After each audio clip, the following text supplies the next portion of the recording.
ابتدا ہے رب جلیل کے بابرکت نام سے جو دلوں کے حال بہتر جانتا ہے۔ السلام علیکم۔ آج میں آپ کو بیرون ملک رہنے والے ایک شخص کی سچی کہانی سناتی ہوں جو ساری ہی زندگی کماتا ہے اور وطن واپس آنے پر اس کو کچھ بھی نہیں ملتا اور وہ بے یار و مددگار واپس چلا جاتا ہے۔ جی چاچا آج بڑے خوش تھے کہ آخرکار 30 سال پردیس کاٹ کر آج وہ ہمیشہ کے لیے پاکستان واپس جا رہے تھے۔ ہر کسی سے گلے مل رہے تھے، ان کے چہرے پر عجیب سی خوشی تھی۔ میں بھی پردیسی ہوں، مجھے 15 سال ہوئے۔ ان کو دیکھ کر مجھے بھی خیال آیا کہ ایک دن میں بھی ہمیشہ کے لیے پردیس چھوڑ دوں گا، مگر فی الحال مجھے چچا مجید کی خوشی میں شامل ہونا تھا۔ ساری رات مجید چاچا نے خوشی سے جاگ کر گزاری۔ اگلی صبح ایئرپورٹ پر انہیں چھوڑا اور واپس آ گیا۔ میں اپنے کام کاج میں لگ گیا اور مجید چاچا پاکستان پہنچ گئے۔ خیریت دریافت کرنے کے لیے فون کیا، انہیں خوش پایا، دل کو اور بھی تسلی ہوئی۔ ہفتہ بھی نہ گزرا تھا کہ میں آفس سے گھر آیا، دیکھتا ہوں کہ مجید چاچا کمرے میں بیٹھے ہیں۔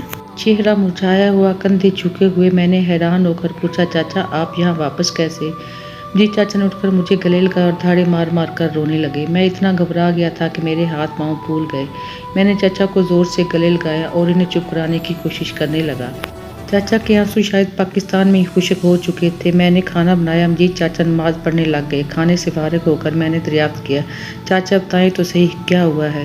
چاچا نے بتایا کہ ان کے 3 بیٹے اور 2 بیٹیاں ہیں۔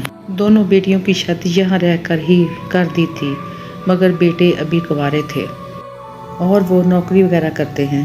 چاچا نے کہا جس دن وہ گھر پہنچے سب ٹھیک تھا، انہیں مہمان کی طرح عزت دی گئی۔ 2 دن بعد ہی ایک بیٹے کو رات دیر سے گھر آنے کی وجہ پوچھی، ذرا سا ڈانٹا تو جواب میں بیٹے نے کہا آپ آئے ہیں تو عزت سے رہیں، زیادہ تحقیقات نہ کیا کریں کہ میں کہاں جا رہا ہوں اور کہاں سے آ رہا ہوں۔ چچا خاموش ہو گئے۔ اگلے روز چچا نے خود ہی اس بیٹے کو پاس بٹھا کر اس سے معذرت کی اور اس کا موڈ ٹھیک کیا۔ ابھی مزید 2 دن ہی گزرے تھے تو دروازے پر دستک ہوئی۔ باہر کوئی لڑکا ان کے بیٹے کو بلانے آیا تھا۔ اسی بیٹے نے دروازہ کھولا۔ ڈرائنگ روم میں بیٹھے چاچا مجید اپنے بیٹے کی گفتگو سن رہے تھے۔ دوست کہہ رہا تھا 4 دن ہو گئے ہیں تو رات کو باہر نہیں آتا، ہم تیرا انتظار کرتے رہتے ہیں۔ بیٹے کا جواب تھا یار ابا آیا ہوا ہے، یہ چلا جائے تو آزادی ملے گی، جب سے آیا ہے ناک میں دم کر رکھا ہے۔ اس کے الفاظ چاچا مجید کے دل میں خنجر کی طرح پیوست ہو رہے تھے۔ شاید چاچا کے کانوں نے ابھی مزید سننے کی طاقت گنوا دی تھی۔ چاچا بے ہوش ہو گئے۔ وہ کئی گھنٹے اس کمرے کے فرش پر گرے پڑے رہے۔ جب ہوش آیا تب بھی وہ خود کو اکیلے ہی پایا۔ چچا کی بیوی اپنے محلے کی چند خواتین کے ساتھ شاپنگ کرنے گئی ہوئی تھی اور بیٹے گھر سے باہر تھے۔ چچا اپنے خالی مکان کی دیواروں سے عجیب باتیں کرنے لگے۔ کبھی کہتے میں کہاں غلط ہوں، کبھی کہتے میں اتنا غلط کیوں ہوں، میں نے کیا نہیں کیا، کیا میں اتنا غیر اہم ہوں؟ ساری رات مزید چچا نے کھانے کی ٹیبل پر صرف اپنے لیے کھانا دیکھا، باقی سب باہر سے کھا کر آئے تھے۔ چچا نے گلہ کرنا چاہا کہ ان کے ساتھ کھانے کی ٹیبل پر بیٹھ ہی جاتے، مگر مزید تکلیف دہ جواب نہ سننے کا حوصلہ نہ تھا اور نہ ہی کوئی سوال کیا۔ کھانا کھایا اور لیٹ گئے۔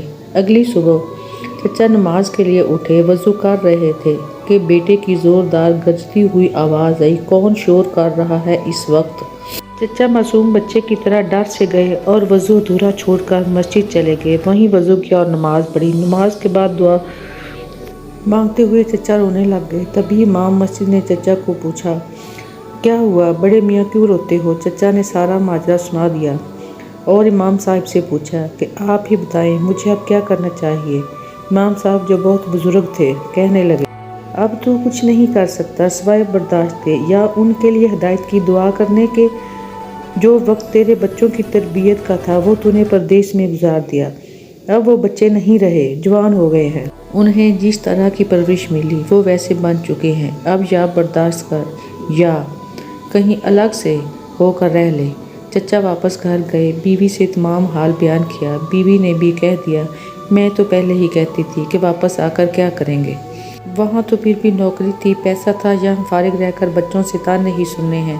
چچا کو اپنے کانوں پر تیسری بار یقین نہ آیا کہ ان کا وہم ہے، کوئی ڈراؤنا خواب ہے یا کڑوی حقیقت۔ غرض چچا نے بینک میں رکھی ہوئی رقم سے واپسی کا ٹکٹ خریدا اور بنا کسی کو بتائے وہ اپنے گھر کی چوکھٹ کو چوم کر یہ کہتے ہوئے نکلے کہ اے میرے وہم کہ تو میرا گھر ہے، میں تجھ میں تو رہنا چاہتا ہوں پر وہم میں نہیں۔ چاچا کی باتیں سن کر میری آنکھوں سے نکلتے آنسو میرے سینے تک کو تر کر گئے تھے۔ سناٹے کو توڑتے ہوئے مجید چاچا کی ہلکی سی آواز نکلی، جان سے میں اب پاکستان کبھی نہیں جاؤں گا، جب میں نہ رہا تو مجھے یہیں پردیس میں ہی دفن کر دینا۔ میں چچا کے ساتھ لپٹ کر زور زور سے رونے لگا، کیونکہ میرا دل بھی ڈرتے ہوئے کہہ رہا تھا کہیں پاکستان میں بنایا گیا گھر میرا بھی وہم تو نہیں ہے۔ میری ویڈیو اگر آپ کو پسند آئی ہو تو پلیز لائک کریں اور میرے چینل کو سبسکرائب کریں، شکریہ۔ اور میری آپ سب سے التماس ہے جن کے باپ، بھائی یا شوہر بیرون ملک رہتے ہیں تو پلیز ان کے ساتھ اس طرح کا سلوک مت کریں۔